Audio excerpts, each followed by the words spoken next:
ஊர்வில் படையில் சிஎஸ்கேவின் புதிய ஃபினிஷராக இப்போ எடுத்துகிட்டு வர போகிறாங்க. இவர் எடுத்துகிட்டு வர்றதுனால ஃபினிஷிங்கில் என்னென்ன சம்பவங்களை பண்ண முடியும், ஒரு மிகப்பெரிய மான்ஸ்டர் ஃபினிஷராக வந்து இருப்பாரா, இப்போதைக்கு சிஎஸ்கே ஃபினிஷிங் ப்ராக்டிஸில் என்னென்ன சம்பவங்களை பண்ணிட்டு இருக்காரு, இந்த அப்டேட்டை யார் கொடுத்துருக்காங்க, இதை பற்றின ஒரு ஃபுல் டீட்டெயிலை பற்றியும் சிஎஸ்கே பவுலிங் டெத் காம்போவில் ஒரு மிகப்பெரிய சர்ப்ரைஸாக ஜெமி ஓவர்டன், அன்சுல் கம்போஜ் இவங்க 2 பேரும் இப்போ ஜாயின் ஆயிருக்காங்க. இப்போதைக்கு சிஎஸ்கே டெத் காம்போவில் என்னென்ன சம்பவங்களை பண்ணிட்டு இருக்காங்க, இன்னும் இவங்களால என்ன சம்பவங்களெல்லாம் பண்ண முடியும் அப்படிங்கிறதையும் இந்த வீடியோவில் பார்த்துடலாம்.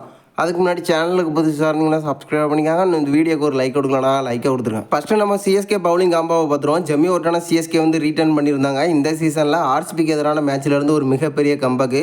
எப்போல்லாம் நம்ம சிஎஸ்கேக்கு வந்து விக்கெட் தேவைப்படுதோ அப்போல்லாம் பவுலிங் பண்ணி விக்கெட்டை வந்து எடுத்து கொடுத்துட்ருக்காரு. இப்போ வரைக்கும் செம ஃபார்மில் வந்து இருந்துகிட்ருக்காரு.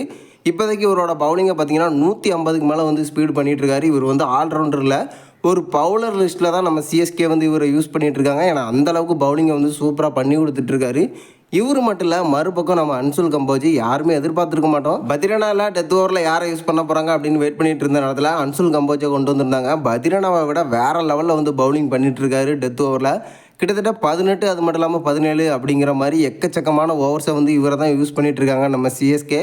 கிட்டத்தட்ட எப்போல்லாம் விக்கெட் தேவைப்படுதோ இவரும் வந்து விக்கெட் எடுத்து கொடுத்துட்ருக்காரு. பவர் பிளே டெத்து அப்படின்னு எங்கே வேணாலும் நம்ம சிஎஸ்கே இவரை யூஸ் பண்ணி ஒரு மிகப்பெரிய ரன் ரேட்டையும் வந்து குறைச்சிட்ருக்காங்க. ஸோ இப்போதைக்கு நம்ம அன்சுல் கம்போஜ் அது மட்டும் இல்லாமல் ஜெமி ஓவர்டன் சிஎஸ்கேக்கு ஒரு மிகப்பெரிய பவுலிங் காம்போவாக வந்து ஜாயின் ஆகியிருக்காங்க. எனக்கு தெரிஞ்சு இவங்க 2 பேரும் நம்ம சிஎஸ்கேக்கு வேறு லெவல் பவுலிங்கை வந்து பண்ணி கொடுத்துட்ருக்காங்க. இப்போதைக்கு இவங்களோட காம்போ நம்ம சிஎஸ்கேக்கு ஒரு மிகப்பெரிய ப்ளஸ்ஸாக வந்து அமைஞ்சிருக்கு. நம்ம சிஎஸ்கேவோட பவுலிங்கை பொறுத்த வரைக்கும் எந்த பிரச்சனையுமே இல்லை. ஸோ இவங்க 2 பேரும் சூப்பராக வந்து எடுத்துகிட்டு போயிருந்தாங்க. பேட்டிங்கில் தான் கொஞ்சம் சொதப்பல் வந்து போயிட்டுருக்கு. ஸோ அதையும் சரி பண்ணுற விதமாக நம்ம சிஎஸ்கே இப்போ வந்து ப்ராசஸ் ஸ்டார்ட் பண்ணியிருக்காங்க. இப்போதைக்கு நம்ம சிஎஸ்கேக்கு ஒரு மிகப்பெரிய காம்போவாக இவங்க வந்து அமைஞ்சிருக்காங்க. ஸோ இன்னும் நிறைய மேட்ச்லேயும் இதே போல் சம்பவங்களை பண்ணுவாங்க. அடுத்து நம்ம ஊர்வில் படையில் பார்த்துருவோம். சிஎஸ்கேயோட ஃபினிஷிங்கில் ஒரு மிகப்பெரிய சொதப்பல் 6 மேட்ச் வந்து ஆடி கொடுத்துருக்கோம். இதில் எல்லாத்துலேயுமே பார்த்தீங்கன்னா ஃபினிஷிங் வந்து சரியாக பண்ணலை. ஸோ இப்போதைக்கு நம்ம சிஎஸ்கே இதன் காரணமாக ஒரு புதிய பிளான் வந்து பண்ண போகிறாங்க. ஊர்வில் படையில் ஃபினிஷிங் ரோலில் எடுத்துகிட்டு வர்றதுக்கான வாய்ப்புகள் இருக்குது அப்படின்னு சில அப்டேட் வந்து போயிட்டுருக்கு. இதுக்கான காரணம் நம்ம சிஎஸ்கே ப்ராக்டிஸில் பண்ண ஒரு சம்பவம் தான்.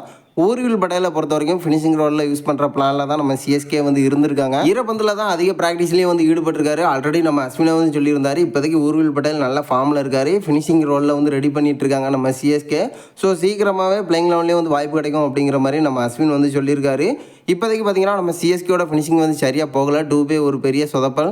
ஸோ இதன் காரணமாக சிஎஸ்கே அந்த இடத்துல ஊர்வில் படையில் எடுத்துகிட்டு வர்றதுக்கான ப்ராசஸை மறுபடியும் வந்து ஸ்டார்ட் பண்ணியிருக்காங்க. ஸோ எனக்கு தெரிஞ்சு பார்த்தீங்கன்னா நெக்ஸ்ட் மேட்ச்சில் ஒரு ஃபினிஷிங் ரோலில் நம்ம ஊர்வில் படையில் வர்றதுக்கான வாய்ப்புகள் இருக்குது. இப்போதைக்கு ஊர்விலோட பேட்டிங் வேறு லெவல் சம்பவங்களை பண்ணியிருக்காரு. ஸ்பின்னர்ஸாக இருக்கட்டும், ஸ்பீடாக இருக்கட்டும், முதல் பாலில் இருந்து அதிரடியாக ஆட முடியும். ஸோ இதன் காரணமாக தான் நம்ம சிஎஸ்கே இவரை வந்து ஃபினிஷிங்கில் எடுத்துகிட்டு வர போகிறாங்க. இவரை எடுத்துகிட்டு வர்றதுனால நம்ம சிஎஸ்கே என்னென்ன பண்ண முடியும் அப்படின்னு பார்த்தீங்கன்னா என்ன வேணாலும் பண்ணலாம். இப்போ ரீசெண்டாக பார்த்தீங்கன்னா ஒரு மிகப்பெரிய தோல்வி நம்ம சன்ரைஸுக்கு எதிராக.